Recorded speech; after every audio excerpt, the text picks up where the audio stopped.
This is Jakk and MT. and we are Frankly Speaking. Welcome back to another episode of Frankly Speaking Sports. I'm Jakk. This is MT. How you doing today? I'm great. You're great. I'm great. He great with a smile. He great. I am great. Got some cutty last night. Like I told my guys, she keeping up with me, bro. She keeping up with me. That's what's up.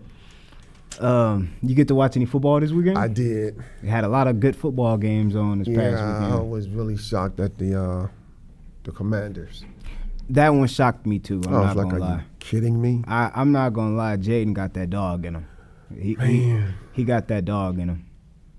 But he took a couple of nice hits, and it was unfazed. The one we was going out of bounds on, and my man hit him, and he did the cartwheel, and he got up, right back at him. Good hit, bro. And I was like, wow. Yeah, I mean, shit. I like all of the rookie quarterbacks that have come into the league. Like, everybody has a little bit of grit, some tenacity.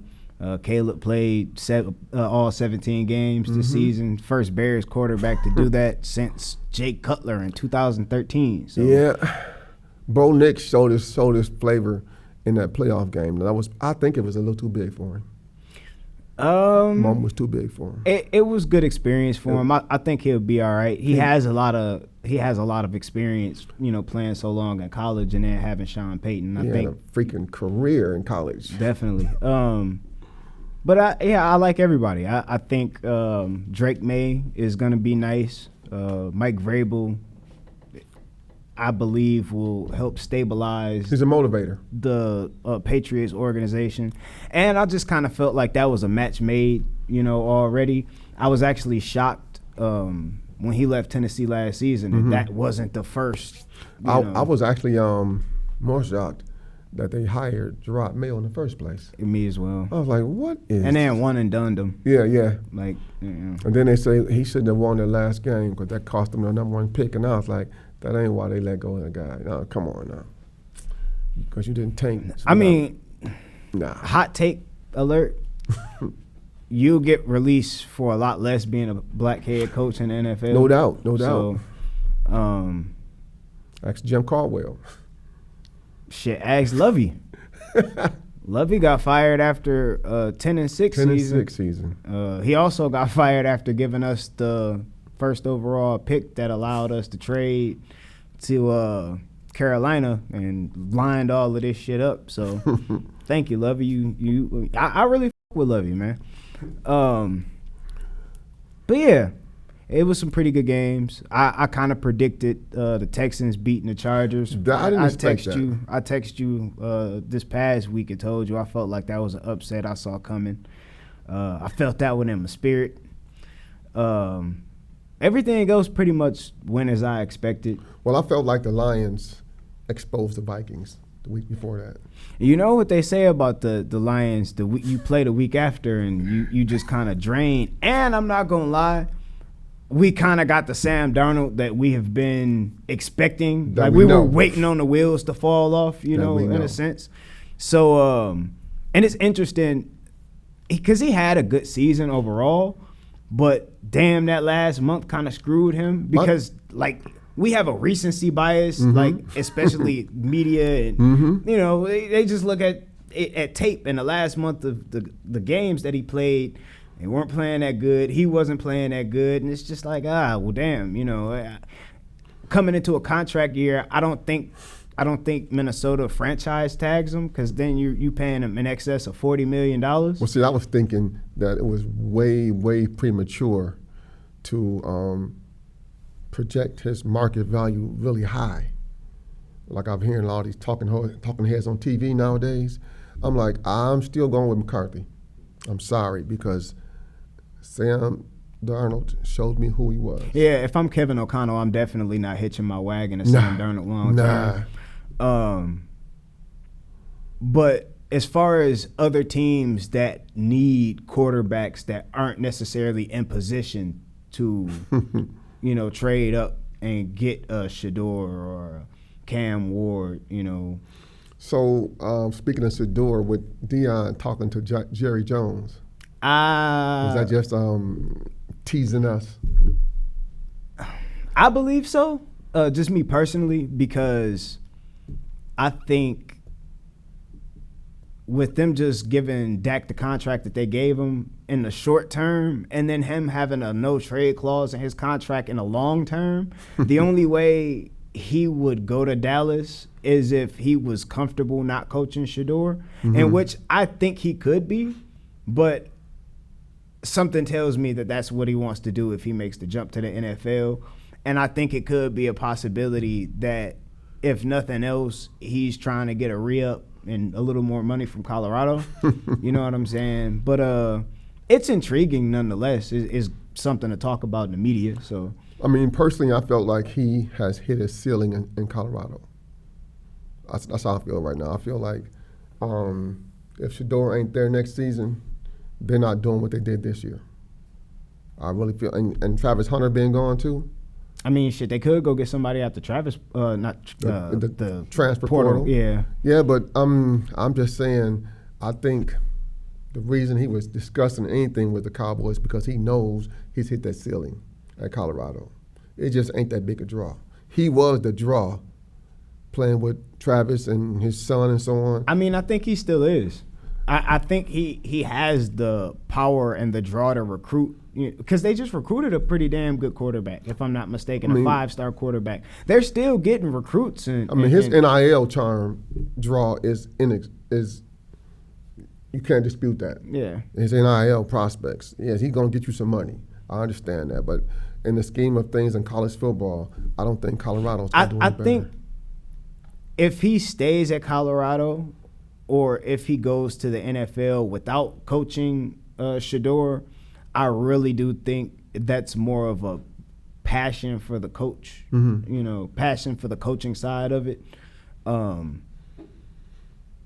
Because unless you want to, the three teams I could see potentially drafting Shador, obviously, you got Tennessee with the number 1 pick. You got Cleveland with the number 2 pick. And I wouldn't be surprised if a surprise team trades up to try to get in position to draft him. Let's say there might be some inside information that Tennessee really likes Cam Ward. You know what I mean? And are leaning more towards Cam Ward. And he starts to stand out. Cleveland still has Deshaun Watson and that messy-ass situation going on over there. So who's to say maybe Tom Brady don't try to pull some strings and move up to number 2 with Vegas? Vegas and Tom Brady, everything he does, he's playing chess. Pretty much. Like, to pivot to one of the playoff games that's happening this weekend, he's one of the broadcasters calling the Lions and the Bucks game. And it's like, he's already expressed interest. Commanders, yeah, my bad. He's already expressed interest in Ben Johnson being their head coach next season. So it's like having access to those games and to those coaches and having access to personal information, being a NFL media broadcaster, is kind of like, if collusion were real in the NFL, it's no more blatant than what's going on right now. Well, they've been talking about him in collusion since he got into the broadcast booth, though. They're like, isn't he a part owner? How can he be a broadcaster? Yeah, but the whole idea was he was supposed to be a minority owner. He wasn't supposed to be hands-on. He's leading the head coaching search. He's running shit as far as the day-to-day football operations. So, yeah, there's some conflict of interest there. There's a little bit of overlap. I would say so. And the only thing they tried to do to negate it was make his broadcast vanilla. Like, they tried to censor some of the things he could talk about. Like, he couldn't be critical of other teams. He couldn't go into practices and watch, getting inside information. But I think he found a loophole around certain shit, I think that's the biggest threat to Chicago in getting Ben Johnson. So, but before we go into Chicago's coaching search, because I got a little bit of a spiel on that, How do you feel about the Commanders this weekend? You a pretty heavy favorite as far as Vegas feels like. I think you're like a 10-point favorite. 9.5. So that's a touchdown and a field goal. I'm thinking to myself, well, wait a minute. I don't know about the Commanders' defense. I really think their defense, when I saw what Baker Mayfield should have did to them, because a couple of times he missed wide open people trying to play hero ball. And I was like, old Baker's resurfaced. I don't know about this again. He wants to be the hero. But I think with Jared Goff's tendency to check down, are you going to give me this? Our guy can get this 4-yard pass and make it into a 40-yard pass. We can live with that. Do you think your defense has the chops to stop Jaden? I'm not overly impressed with this running game. And I think all you got to do is just get somebody to spy him out, and we'll be okay. The way they spied out. Do you have the personnel to acquire that or do that? Well, when I saw the transformation with Justin Anzalone, whatever his name is, when I saw the personnel change and the attitude change with his return, I was sitting there scratching my head like, you're still playing with a whole bunch of practice squad guys, and this is one guy returns and the whole defense transforms? Yeah, between him and Hutch, he definitely is one of the hearts of the defense. Apparently, because I was like, I didn't expect them to throttle the Vikings that much. Hey, man, I got to give credit to Aaron Glenn, too, because what he's able to do and make work with less talent, you know what I mean? Yeah. I have a great appreciation for what he's able to do. Of course, I want him to get a job. It's funny because it seems like a match with New Orleans, the Saints. He former player, so Aaron, if you're gonna go get a job, go ahead, take that Saints job. I wonder if the Lions win the bowl this year, will there be any loyalty at all with the coaches? As far as let's at least try to repeat. Or is it more of a shit job done, hypothetically speaking? That's what I wonder. And I also wonder if they get to the bowl and don't win. And that's what I was going to ask. Do you think there's more of an incentive to stay for one more year and try to finish it and try to repeat? Or do you think it's like, all right, well, we've plateaued, I'm going. Or do you think it not matters? I think in the scheme of the business aspect of the NFL nowadays, if you can go somewhere and get a boatload of money, they're going to probably do that. Because I don't see you getting some marquee money as a DC or OC. It's not, but I think Ben Johnson has showed resilience with his ability to say, like, I'll go back to Detroit. I know what I have there. We're winning. We're successful. Like, it's a negotiation tactic if you're not giving him everything he wants. So, like I said, I felt like Vegas was the biggest threat to us as far as being able to hire him as a coach, because he has the ability to pretty much pick whatever GM he wants to work with. Whereas if he comes to Chicago, you got to, take Ryan Poles if you're willing to work with him, We're conducting the interviews on Zoom in such an odd way. Like, no bullshit. So the first portion of the interview is Ryan Poles sits down one-on-one, or not sits down, but it's in his office one-on-one. Then Kevin Warren comes in and one-on-ones with the head coaching candidate. And then finally George McCaskey comes in. And it's just like, what is really being discussed after you talk to Ryan Poles, who's the general manager and is supposed to be running the football aspect of the organization? Is it more of a, well, if you don't want to work with him, just I ain't gonna point no elbows or nothing, just give me the indication and you get your guy? But I have been hearing through the grapevine that Chicago's organization is a shit show. I'm just gonna say you don't need to listen through the grapevine for that. You can just watch and see. And see that is a big factor in wanting to coach there, though. True. like, okay, you got a lot of potential here, but you got a freaking circus to work for. So true. I mean, that definitely should be a concern for any head coach candidate. And I look at Vegas. Okay, yeah, Tom Brady and his magic. Okay, organizationally, what are they doing though? Not shit. Exactly. However, they're a fun team, but you just fired the fun coach though. So, but you're in Vegas. All of this can be replaced. And then, like I said, with them trying to go heavily after, they could reboot a lot faster than some other teams that are looking for head coaches. Speaking of teams that are looking for head coaches, you hear about Dallas and Mike McCarthy? Yeah, that was like he turned into a giddy little kid real quick. Being surprised. Yeah. Been surprised that, the night precedes day. I mean, it's just, you knew that.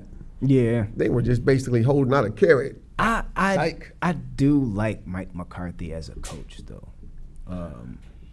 I think he kind of hit a ceiling with Dak Prescott, as he kind of did with every quarterback that he played with. I mean, he got Brett Favre, he got Aaron Rodgers young, and with each he won a Super Bowl with not Brett Favre, but he won a Super Bowl with Aaron Rodgers, and then it just kind of plateaued, and then you saw a kind of a resurgence with Matt LaFleur once he got hired. But he's worked with a lot of quarterbacks, and he's developed a lot of quarterbacks. And offensive, because I want us to hire an offensive coach. Mm-hmm. So if we can't get Ben Johnson, and you have to pivot, we know not Mike McCarthy, but Mike Vrabel is gone. Mm-hmm. Even though he's a defensive coach, I do like Pete Carroll as a potential. But we would hire him, I feel like, knowing that probably won't last longer than 5-6 seasons. To me, Pete Carroll is a politician. It'd be nice for a culture reset, because he's one of those coaches that players talk about in the aspect of like a Dan Campbell, like playing for him, mm-hmm. most want to run through the wall. Mm-hmm. So, and interestingly, there is a report that before you hired Dan Campbell, you wanted to hire Matt Campbell, who was Iowa State's coach. And it's like, well, damn, I'm pretty sure all Lions fans are pretty damn happy with Dan Campbell. But what could have been? You know what I'm saying? It's just like, if you didn't get turned down by that guy, you would have hired him, and then Dan Campbell would have gone on somewhere else. So it's just like fortune's a favor. It's crazy. Wow. Do you see – obviously we have a pretty good matchup in Baltimore and Buffalo this weekend. Wow. Do you see any pitfalls or trap games for the remaining teams? What matchup are you leaning towards? I don't see anybody really, other than Baltimore, challenging the Chiefs. I really don't, because interestingly, I think the Buffalo Bills are going to pull off an upset there. But here's the thing. I don't think that Buffalo's defense is situational enough to overcome freaking Holmgren. I just don't think so. He's just a freaking genius situationally, and he always figures out a way to outsmart the Bills. And I just think that they got to be overwhelmed. Well, Todd Monken is the offensive coordinator for Baltimore. And I do know Lamar has had one of the best completion percentages. I know he's had one of the best passer ratings, and the offense is rolling. This is like the most points per game average since he's taken over the offensive coordinator position. So, but interestingly, Baltimore's defense is pretty shoddy too.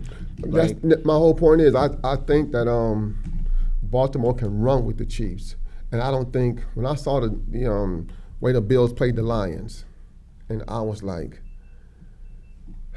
their defense is as porous as ours is, and we got freaking backups and practice players here.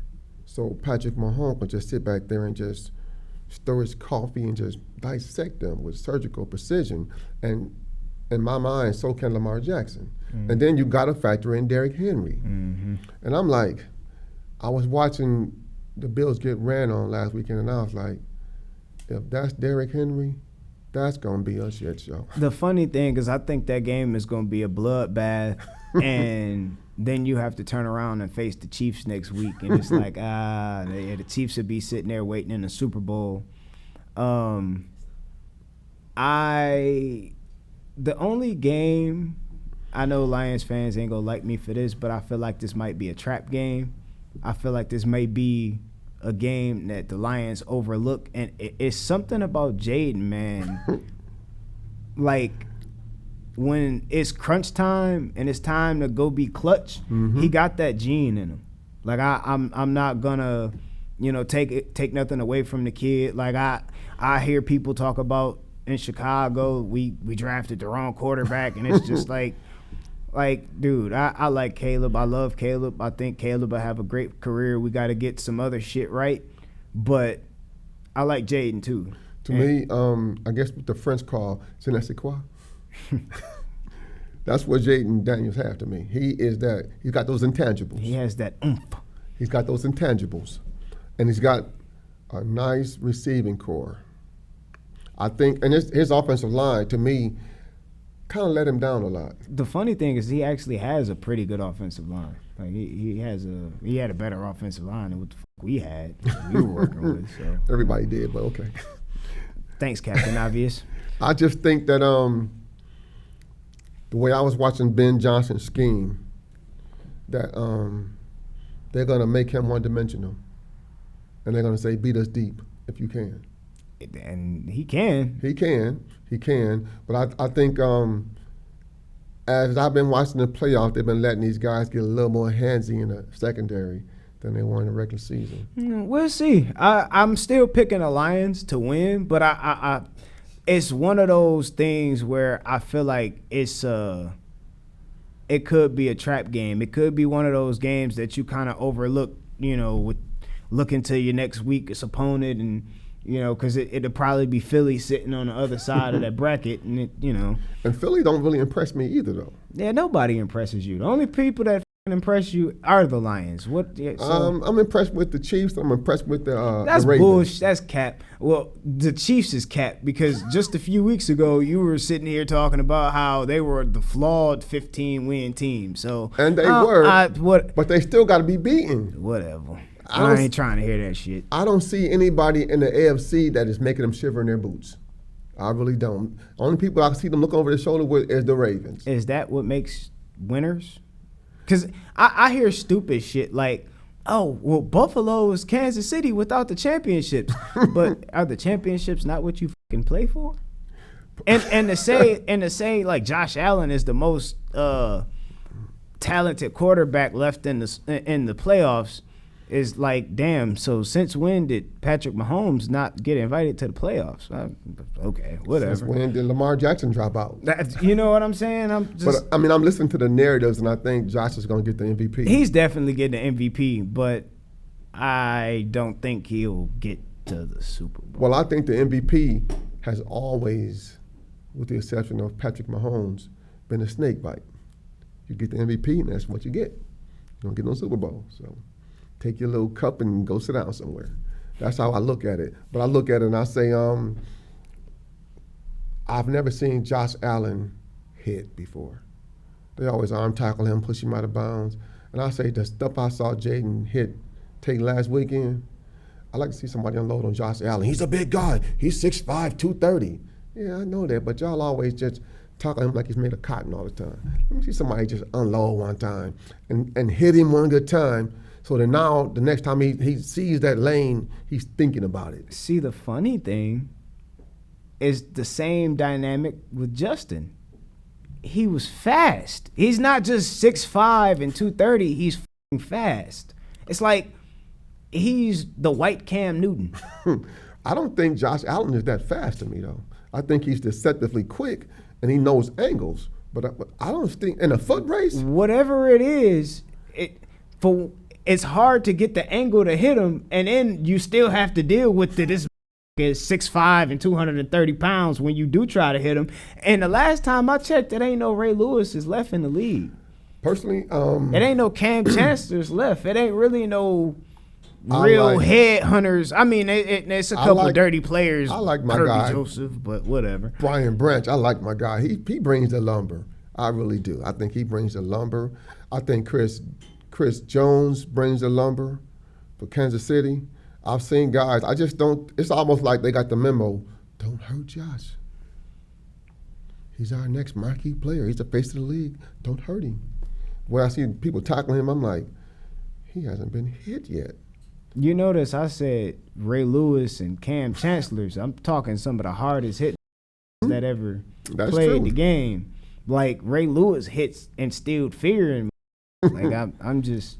He took over the mantra from Ronnie Lott because Ronnie Lott had everybody in the league. Yeah, see, the whole thing about when Ronnie Lott was in the league, you could hit him so dirty. It just, it wasn't even football at that point. They was just out here WWEing people. Get them on the ground. Just, yeah, football was. I thought John Lynch was a pretty hard hitter for John Lynch was definitely a very hard hitter. I like Bob Sanders, played for the Colts. He was a pretty good, and the thing about Bob, he was short.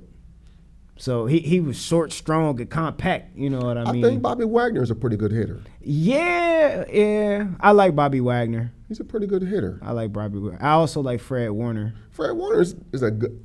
I like Roquan Smith. Exactly. He would definitely help out our defense. But no, we sent him to Baltimore. He gets an all-pro. Like, okay. And like the dumbest thing about that, it was like $2 or $3 million that was the discrepancy in the contract. We don't pay him, trade him, and then turn around and pay Tremaine Edmonds the same amount of money for half the player. Wow. Well, I'm not going to call him half the player, but half the production. Because Ryan Poles falls in love with traits instead of like the shit that happens on the field. The guy he's big and lanky, like, okay, I get it, but, you know, he ain't no all-pro. All I'm saying is, in my opinion, the jury is still out until Josh Allen takes a hit. A real hit. Because he has a tendency to also dip his shoulders when he's coming down the lane on you. I'm like, okay, get a little lower to him one time and see what he does when he gets hit. You see, you forget that it's cold and is making business decisions. You go out there and get trucked by this big-ass white boy. I mean, I've experienced that in my lifetime, playing football in the snow, and I know that you make a decision based on how long do I want to play the rest of the day. It's cold. With every hit. And them hits hurt. But that's a two-way street, though, because it hurts him also. He might get up and, because I remember listening to Jim Brown, no matter how bad I was hurting, I always tried to get back to the huddle the same way. Never let them know I was hurting. Yeah, see, you keep going back farther and farther because when Jim Brown was playing, it also wasn't football. Then they didn't have face masks, nigga. They was just out there with the bar across their shit. They had people who were hitting them in the nuts, punching them in the face, biting them, poking in the eyes, all kind of stuff. Why you go to weird shit? Because I'm just saying that Josh Allen to me, he immediately went to some Diddy shit. Josh Allen to me is my LeBron James, playing in a soft league, in a soft era. So he's doing things, and he's incredible. And I keep referring back to my guy Mike Tyson. Everybody has a plan till they get hit in the mouth. He ain't been hit in the mouth yet. So the way Jackson got punished his first few years in the league. Hold on. Before you go any further, because I'm not accepting no more LeBron slander. I knew you were going to go there. Yeah, I'm going to go there for a brief second, because I'm tired of y'all with this bullshit soft narrative. Like, he didn't take that bullshit-ass Cleveland Cavaliers, insert the roster here, because I'm going to send you the damn graphic, but to the finals at 22. I'm just saying. All I'm saying is this. And y'all talk about he wouldn't survive this tough era of the 90s when Muggsy Bogues did? At 5'6", 130 pounds, you don't think 6'9", 260 was out of here. Anyway, back to what you was talking about. Quick Muggsy Bogues was. You couldn't hit what wasn't there. He was a little water bug all over the place. Do you see my point? But if 5'6", 130 pounds, I do understand and he was that. a player playing in the paint. He was. Now what now? He was a player that played in the paint. He was a point guard. I mean, he still drove to the paint. Yeah, when it was judicious. Muggsy Bogues was more apt to come to the paint to draw you and then dish to somebody. Man, he got a hell of a highlight reel of, He crossed people up and he got there with his evasiveness, not with his strength. I didn't say that, but what my point is, if 5'6", 130 pound Muggsy Bogues could survive the brutality of the 90s. 5'4". Let's get that right. 5'4". That's even worse. My thing is this, though. Do you not think 6'9", 260 pound LeBron James wouldn't have survived this brutal era I'm not saying he of wouldn't the have 90s? survived. Okay, I'm saying he wouldn't have just been able to skip to the rim and dunk all the time. They stopped Mike from doing it because they like, look, no more highlight films for you. Learn to shoot jump shot. And that's what Mike did. That's what he did. And LeBron went through the same shit. I'm not doing that. It was people trying to do the same thing to LeBron, especially in Miami. It was the same shit. They grabbing him, trying to hold him down as he's going. I don't even remember who the player was, but it was basically horse collared him, grabbed his shoulders to keep him from trying to go up. He went through the same brutality trying to come into the paint. If you compare a lasso and a horse collar to what Anthony Mason and those guys did to those people in the 90s, you are high as a kite. I am. There wasn't no horse What does that collar. have to do with the price of tea in China? Those guys, when you come to the hole on them, you had to make a decision. Do I want to see my wife tonight, or do I want to be stared up at some nurse somewhere in the hospital? There was no ifs, ands, or buts. Lonzo Mourning, when he brought the lumber to you, that's why he was like, yeah, come dunk on me. What year did Alonzo Mourning retire? It was in the 90s. Or was it 2000 something? Alonzo Mourning was on that 2006 championship team in Miami. He was a shadow of himself by then. All I'm saying is the game had already begun evolving. All I'm saying is LeBron came in the league and there's a lot of crossover of those players. There is. But he also was in the era so this is how good LeBron was, right? Because after Jordan retired, he was passing the torch to his predecessor, which was who? They keep saying LeBron. No, LeBron wasn't in the league. It was Kobe. It was Kobe. He immediately came in the league and challenged Kobe for that position. All I'm saying is, what other player do you know exceeded the expectations over the duration of a career that had the high expectations that a LeBron James had coming out of fucking high school? Kobe Bryant. Who else? I'm just saying. It's not a very long list. And that's the reason why I was still putting Kobe Bryant ahead of LeBron in my GOAT discussion. I didn't ask you that. I asked you for a list of people who exceeded, and Kobe didn't have the expectation of LeBron. No one was calling him the chosen one. He didn't have the Sports Illustrated. That garbage was all media manufactured. But the media is who paints the narrative. That's true. You can't ignore the facts and statistics of it. I cannot. But all I'm going to say is this, and I'll say this until I'm blue in the face. Now, I've seen too many podcasts. Everybody in the league feared Mike. Nobody feared LeBron. The fucked up thing is everybody feared Mike because they had the 72-10 team. Name another 72-10 team that Jordan went up against. All I'm saying is they feared Mike. There is no answer to the question.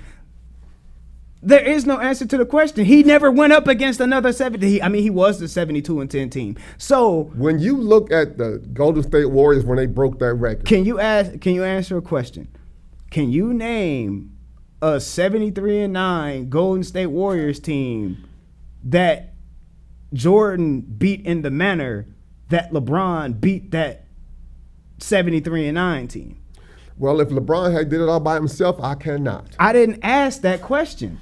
You trying to move the goalposts? I'm not moving the goalposts. You I'm are making you moving the understand goalposts. that You're you not keep making talking me about the greatness understand of LeBron as if he did it by himself. Would they had got to that damn championship and came back from that 3-1 deficit had he not been on that team?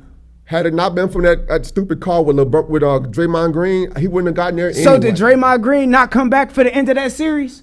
Did they not get beat in Golden State with Draymond on the court? With the narrative and the referees all watching Draymond Green, he was already. You see how he moves the goalpost, people? I'm not moving the goalpost. You see how he moves the goalpost, people? The bottom line was he came back. You see how he moves the goalpost, people? He came back shackled. What the fuck does that have to do with the price of tea in China? Everything. Elaborate. He like, you can't do this anymore. You can't do that anymore because the media and the referees are watching you. You got to play a vanilla game now. Is the media on the court? Do the referees get to shoot baskets? The referees get to determine who shoots baskets. It wouldn't take nothing but a couple of fouls in the first quarter to sap your aggression if you are an aggressive player and the referees do those calls. Was Draymond in foul trouble in game 6 or 7? Draymond was scrutinized so much to a degree. You see how he moves the goalpost, he wasn't people? even playing defense anymore. You see how he moves the goalpost, people? So you basically telling me the same Draymond Green that still to this day is stomping people, choking out, kicking people in the nuts, came back for this 2 games and played a vanilla game on defense. You didn't watch the series? Do you not remember him calling that man a bitch on the court? Do you not remember that? Why are you supposed to call him a bitch? Does it matter? Acting like a bitch on the court. It doesn't matter why he called him a bitch. So you saying he called him a bitch and wasn't playing defense is a contradiction. That's psychological. Do you not remember the block? Like everybody gives Kyrie the shot. It was. When was the last time you saw a finals game at 88-92 final? When the Pistons played. How long ago was the Pistons when in the Bulls finals? Played? I'm saying that was that game. All I'm saying is this was the number 1 scoring offense they went up against. Mm-hmm. And notice the original question that I asked, when did Jordan beat a team in the finals in that manner? He was that team in the finals. That's the point. So my point is, because he and his greatness, they were that team.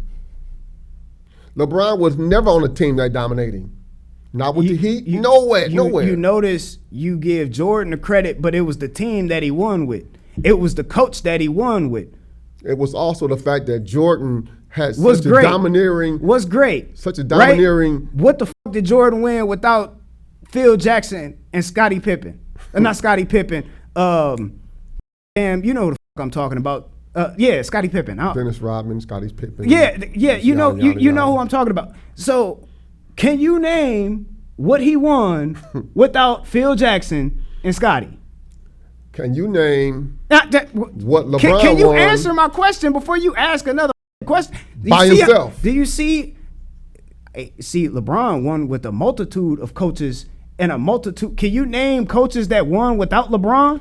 That he won a championship with? He won. Because he only won, Michael only won with Phil, if I'm not correct. Mm-hmm. You know, what did D-Wade win? That's an apples and oranges comparison because, yes, Phil Jackson won with the Lakers, but with Kobe. Right. So which was the person that Jordan was supposed to be handing the torch to, and then LeBron walked into the league a few years later. Yeah, but after Mike won, Kobe did win. Yeah. So he handed the torch to Kobe. That was the point. And exactly.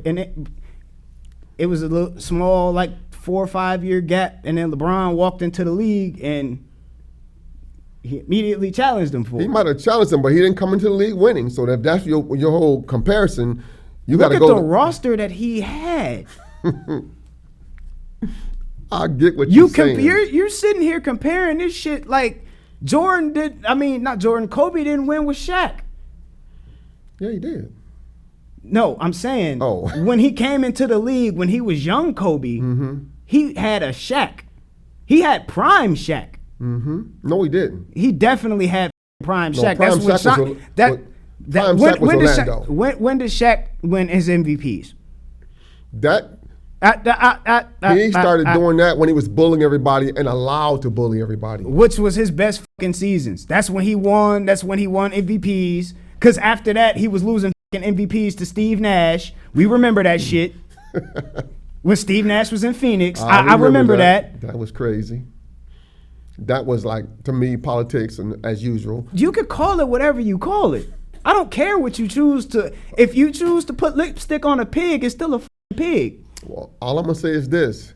If you ask me who I'm going to build my team around, I didn't ask that, but okay. I'm going to pick Michael or Kobe over LeBron all day, every day. And that's fine. That's your preference. That doesn't make you right. It doesn't make me wrong either. And Kobe didn't win his MVP until Shaq was gone. So what does it tell you about Kobe? I'm not saying Kobe wasn't a dog. It's not me sitting here tearing Kobe down. What I'm saying is LeBron ain't a dog. That's my whole point. You fucking lying. Bro, that's bullshit. LeBron ain't a dog. That's bullshit. You don't win 4 championships not being a dog. You're not finna give all of his championships to other people credit. Like, he didn't win the shit, but you want to give Jordan all the you want to sit here and suck Jordan off and shit. All I'm going to say is that Michael Jordan was more of a choreographer of attitudes. What the fuck does that mean? Mike didn't let you come on the court with him and loaf. Mike raised everybody's potential and expectation because Mike didn't. And you saying LeBron don't? You talking about LeBron like he's a bitch. You wouldn't say this shit to his face. All I'm saying is this. What the fuck is going on? All I'm saying is this. We started talking about basketball and you trying to tear into the man character. Like, what the fuck? All I'm saying is this. LeBron didn't add shit to Kyrie. The fuck do you mean? What the fuck did Kyrie win before or after? Kyrie was in a position to win several times, and then injuries succumbed. And he was in position when he was with LeBron. Yeah. He was not in position when he was in Boston. He was not when he was in Dallas. He's not the number one. When were they in position with Boston? Well, he's past his prime now. He was. What do you mean he's past his prime? He had a garbage team with Boston. This is the same team that just won the championship. They competed. They got more competitive and got better post Kyrie. Tatum was not Look the this player shit up. he was. I'm not saying he was, but was he not on the roster? I'm saying he got better and the team got better after he left. That was prime Kyrie. He had a natural progression of his career getting better and better and better every year.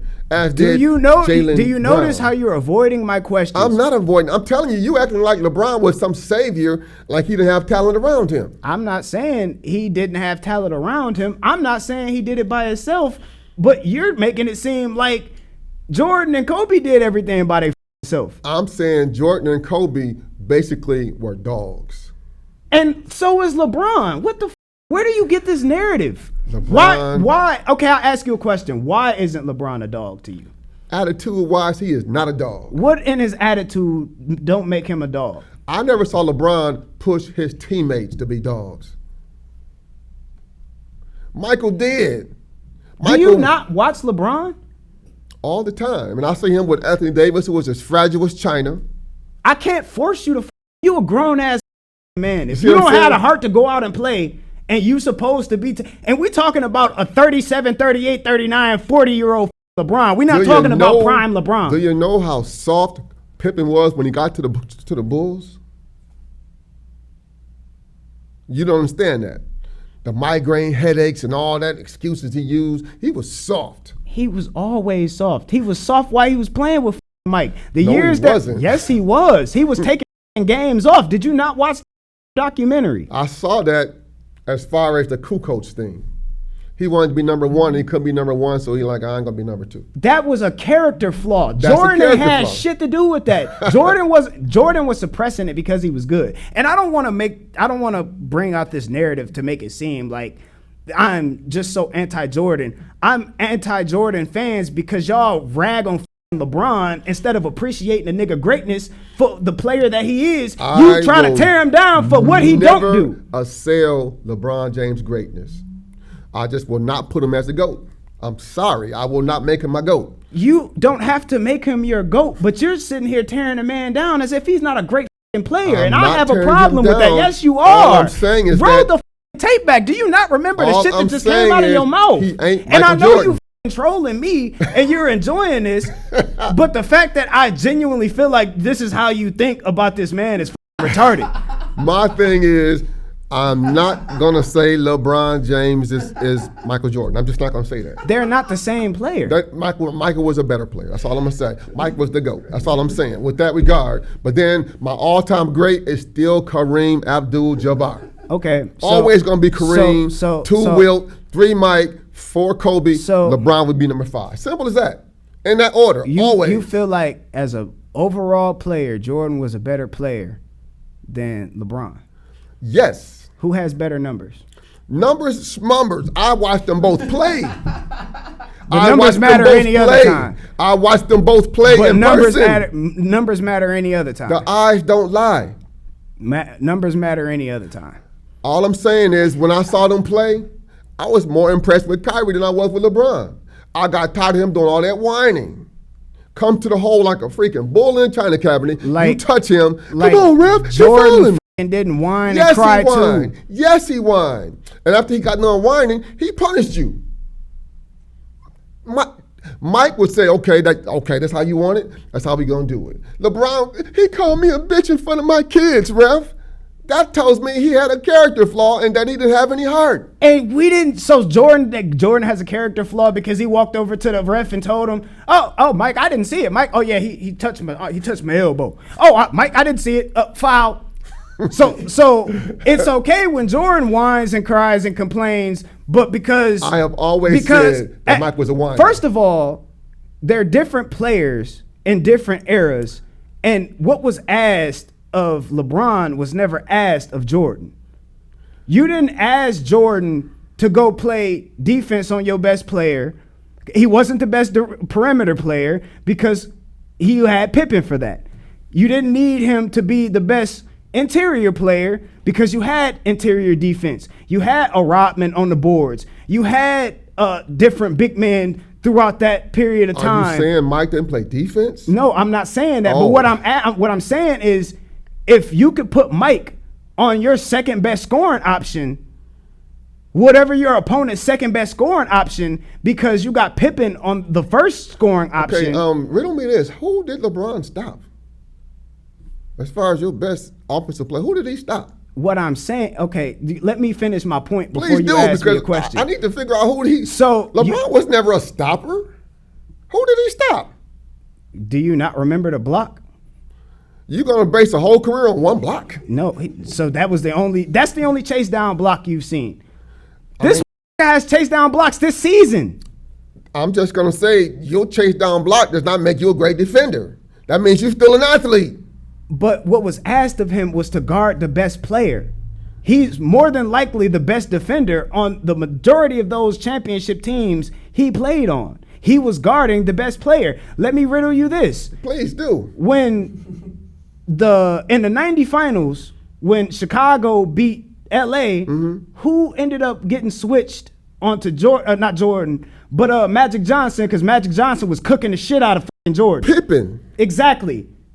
That was exactly. And this is an old ass past they prime. This wasn't the Showtime Lakers. That was done for 2 reasons, and that's just common sense. It worked. You're tiring out my man on defense. It worked. And Jordan could go score. Exactly. So LeBron didn't have that.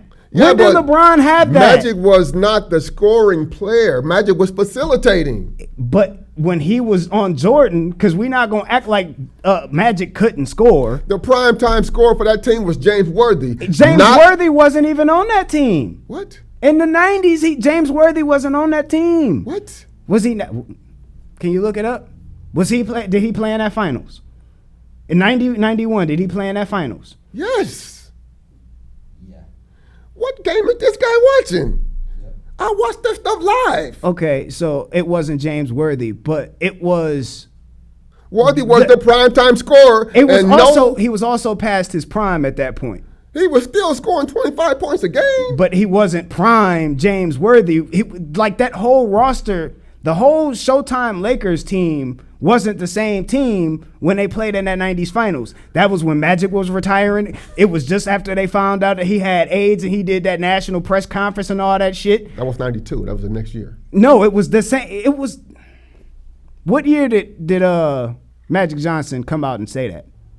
1991. Oh, that was the same finals, 90-91.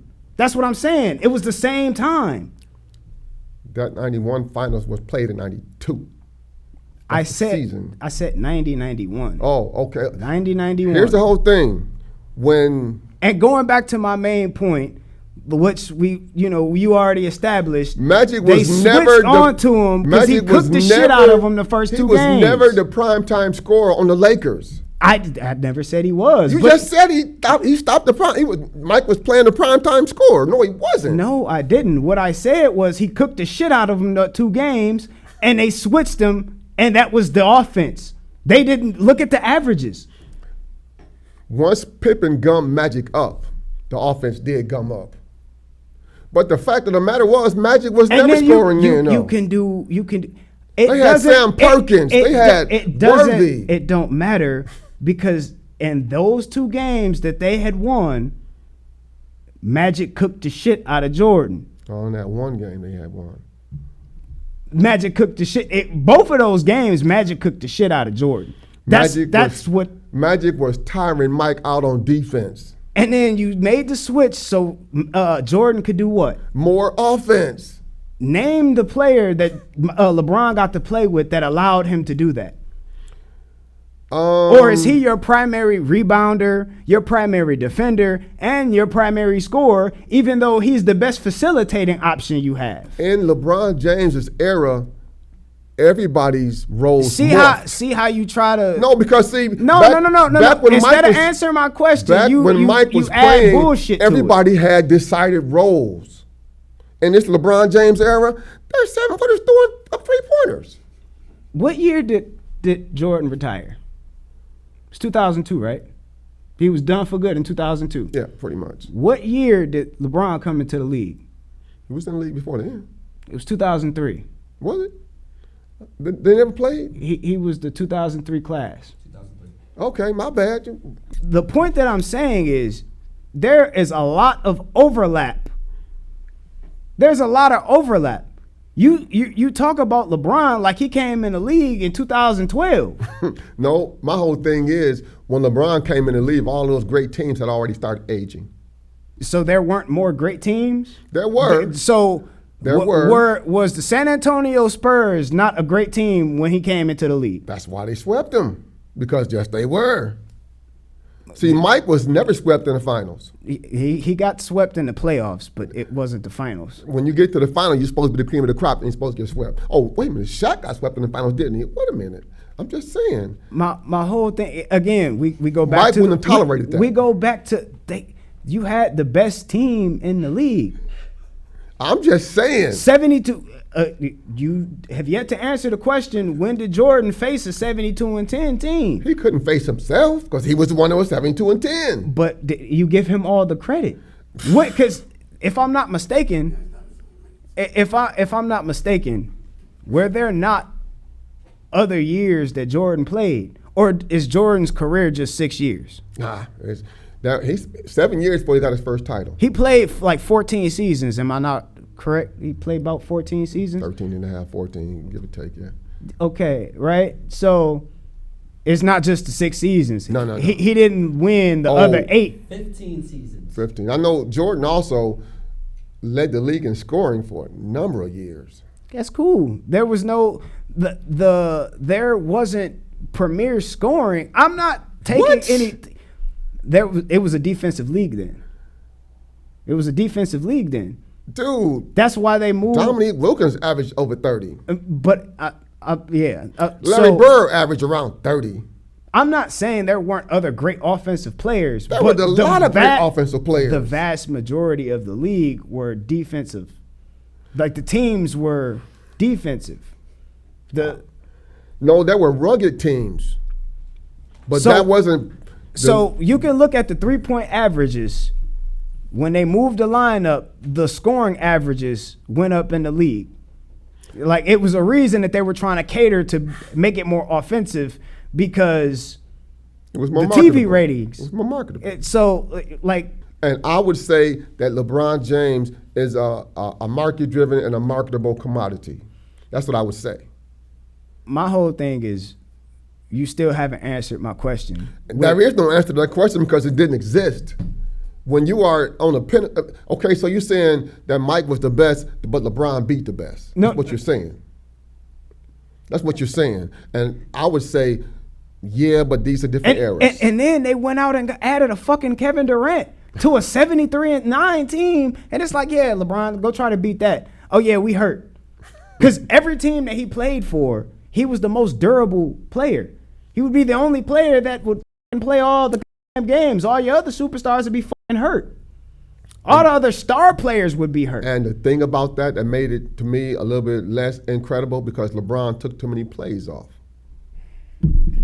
Go look at the film. All right, bro. Go look at the film. Look, I watched the shit in real time. I never watched Michael Jordan leave a game with cramps. I never saw that. Yeah, because he whined and cried and complained like a little bitch, but whatever. I saw him play with food poisoning. I watched him play with the flu. I never saw Mike leave. I got cramps. I'm like, man, you playing in Miami. Everybody got cramps. Suck it up and go play ball. Can we get, like, and LeBron don't do the same thing. Like, I didn't just say he's the most durable player on the roster. LeBron was the one that had the cramps. You still have yet to answer the questions that I have asked in this podcast. One of them being, what other coaches won after LeBron or even won before LeBron? What other star player that he played alongside won after they played with LeBron? What did the teams and the records look like? Because when Jordan retired mid-90s, that team still went to the Eastern Conference Finals. The records were damn near identical when he was gone. So when the team, when LeBron leaves, the whole shit goes with him. So when that's the whole point. When he left Miami, who else left Miami? Nobody. D Wade was a shell of himself. With he was a shell of himself when LeBron was there. He carried his ass to them NBA championships. Chris Bosh had some blood clot shit going on, and it's like he wasn't even supposed to be a part of the original package. It was supposed to be Carmelo, but that's a story for another day. I'm just saying that you've yet to answer the question. LeBron wouldn't have even won that one title without Ray Allen. I'm sorry. We signed him to be a 3-and-D player. That's what he Part was. of that is to make the fucking three-pointer. That's what he did. That's all I'm saying. You did your job. Thank you, sir. Exactly. You could be one of them field goal kickers that double just put the whole Miami team on his back. Let's go, y'all. He had components around him. Wait a minute. Did he not score the previous 14 points before Ray Allen hit that shot? He scored like the last 7 consecutive baskets to get them in position because they were losing. Yeah, and the only reason he didn't score that last bucket because that wasn't in He missed. Okay, guys, I missed one shot, and that's what you choose to look at instead of the 7 shots that I just made prior to get us in position to even be. He hadn't missed that shot. If it hadn't gone to Ray Allen, they'd have lost that game. They would have. It happened how it happened. I'm just saying. You're here to do what we paid you to do. That's true. All I'm saying is the same thing could be said about Kyrie's shot. Don't talk. I'm not gonna let you do that to Kai. I just looked at the numbers. I've been looking at the numbers, and points wise, Kai was kind of doing. He was holding it down. The points too. average. No. I'm not taking nothing away from Kyrie. My thing with Kyrie is, what did Kyrie win without LeBron? No, valid point. He ain't won shit without LeBron. Valid point, but I can argue as well that he put a lot of work in to get that ring, and it just wasn't, okay, get on my back, guys, and let's go. I don't think it was more of that. I think Kyrie was a very big. You know what I give LeBron credit for? I mean, when you both are putting up 41 points in one night, it was a nice ass night. But you know what I give LeBron credit for? And this is why you can't take that whole he ain't a dog thing. Because if he name a dog that comes back down from 3-1, going in the locker room telling y'all team, we got this. Calm down, we got this. That's not a dog moment. I don't agree that LeBron did that against the Magic in the finals. In the conference finals? No. In the finals. They were down 3-1. In the finals. T-Mac is like, we're done. We're not coming back. And they was like, is the conference finals the finals? You got to get to the conference finals before you get to the finals. Right. And that same season, they put out another beast in the Boston team. What game 6 Like, LeBron has that game 6 or game 7 facing elimination and put them out and had that hell of a game that he fucking scored in Boston. You do understand that after that happened with that block down, that Reggie Miller block that Tayshaun had them, it went on to win the finals. You do understand that, right? Yeah, I watched that shit real time. Okay. Right. Okay. Like I so I'm just saying it's not. That was a catalyst for doing that.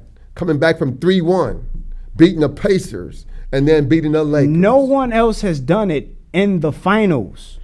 There have been plenty of teams that have come back from 3-1 in the playoffs. They made history. I'll give you that. They made history. That's a dog moment. Facing elimination in that game 6 and 7 in Boston to get to the finals. And like being off. And in that game, in that Boston game, that play got drawn up for somebody else, and he took the score. He took the whiteboard and said, "Nah," called his own play, and then the rest is history. We saw what happened. That just means he's got a bum coach. Which brings me back to the second part of the question: what coach won after or even before LeBron? I've asked this question like 10 times, and I've yet to get a response. There haven't been any dog coaches since Phil Jackson. And it just so happened that he ended up with Mike and Kobe, 2 of the greatest players of all time. Phil Jackson was a manager of egos. But can you tell me, and LeBron was a little bit, and that's what I was going to say too. I give LeBron credit for managing Kyrie's ego. But can you tell me what those 2 players won without Phil Jackson? Not much. They ain't win shit. Exactly. A couple scoring titles. That's enough in itself. According to you, this is a business, so they had their own brand and so on. The whole thing is Let's get to it. We only got a couple playoff picks, and then we're gonna get the fuck out of here because this nigga trolling me, and I'm just gonna say this until you're blowing the face on me. LeBron ain't my GOAT. I'm sorry. I don't give a shit who your GOAT is. People have assholes and appetites all the time. They don't just because you got an opinion don't make it right. You guys good now? Yeah. I'm always good. That 45-minute tangent, y'all good now? Nah, it wasn't even no tangent. That was the podcast, nigga. Actually. The Rams at Philly. I'm gonna go Philly. Yeah, I gotta go Philly also, but not by much though. Baltimore, Buffalo. I'm going Baltimore. I'm gonna go Buffalo. Houston at KC. Yeah, that's a foregone conclusion. Yeah. KC. Question. And then the Lions. What if? The Texans beat the KC? Texans beat KC. That would be some anomalous shit. Then you're gonna have Baltimore and the Lions in the Super Bowl. That's scary to me a little bit. We'll get into that. That's another podcast. I have the same question about if I don't know why I keep wanting to fucking call them Tampa Bay, but Washington beats Detroit. If Washington beats Detroit, it'll be Philly and Baltimore. And then Washington at Detroit. I'm gonna go Detroit, but I think it's a trap game, man. I'm gonna put you in between, in like the middle. Put question marks or something, because something in my heart is telling me it's a trap game, but it could just be the hater in me. I think basically this is what I give Dan Campbell credit for. He does seem to keep the teams ready. He keeps the Lions ready. When I was watching, I like Dan Campbell, man. When I was watching, too many times I've watched these players when they lose a game, throw each other or the coach under the bus, and the Lions have never done that. The coach is the one to say, "We fucked up. We didn't play bad. We played bad, rather. We got to do better." He wears his heart on his sleeve, and I could appreciate that. And at first, I thought it was fucking gimmicky. I'm like, he's trying to make up for the lack of talent like the year one. Mm-hmm. And he had that moment where it just clicked, and he came out in the media, and it's just like, man, we trying our hardest. It just we figuring it out. Mm-hmm. And that from that moment on, you can see it fucking click. And it's just like, I've been critical at points throughout the last couple seasons, but the more I see him do it, the more I think it's just a part of his genetic makeup. He's authentically him, and it's appreciated. He wears his heart on his sleeve. Go buy some kneecaps. I've always thought that y'all ain't winning no Super Bowl, but you know that we are. tight ends and linebackers, in my opinion, make the best coaches. I've always thought about that. Tight ends and linebackers. Okay. Well, make sure y'all like, subscribe, comment. If you fuck with the content here, it definitely helps us out. We appreciate everybody for making this happen. The fans, the production company, or the production people, Mike, the voice behind the mic, with a camera now. But yeah, reason. We appreciate the people that tap in, watch the lives, all that good stuff. Continue rocking with us, man. We Frankly Speaking Sports. I'm Jack. MT. And we out of here. Bear down.